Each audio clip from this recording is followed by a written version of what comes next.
This channel is proudly sponsored by Shades of Vengeance. They have recently launched the Era the Consortium 10th Anniversary Kickstarter.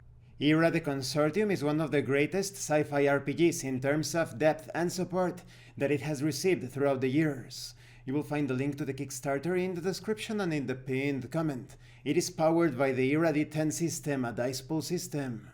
This channel is also proudly sponsored by Dead3 Studios, the publishers and developers of Dames of Asstoria, a tabletop RPG where you play as monster girls, experiencing high adventure in a world that doesn't fully accept them. They have recently released the Whispers of Copperridge adventure module.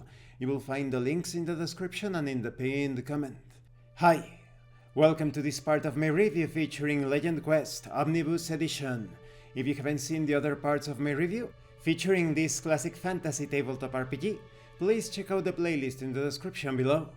This time we are going to talk about magical variations as well as creating new spells. To most spellcasters, magic is an art form. Unlike science, magic can be molded to fit the user, and personality and will are important factors. There may be spellcasters who follow the patterns exactly the same way their teachers taught them, but these people never amount to much. It is the wizard willing to take a chance with an illusion that is remembered by the bards. Magic is like a rainbow, with many different colors. Each color sheds light, but everyone has their favorite. For example, if someone were to cast Mystic Bonds, the most common effect is Crimson Bands. But other known appearances are steel, fire, energy, lightning, water, and so forth.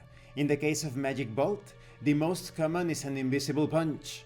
But electrical-like shock bolts have been seen, as well as multiple hornet stings, a white force bolt, heat, or flames, just to provide a few examples. Now, when it comes to creating new spells, with all the variations in magic, it must be understood that sooner or later, spellcasters will want to create new spells. It is completely up to the game master to determine how or if this can be done. Assuming it is allowed, it should be dependent upon a series of research tasks. Creating new spells will require at least twice the time to learn, as if they were learned normally. Often this time may be increased due to the failed research tasks or a lack of information. The character points necessary to learn a new spell must be fairly determined by the game master.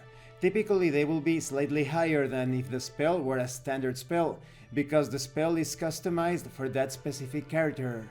This is not meant to discourage characters from developing new spells, but it is meant to keep them slightly in check.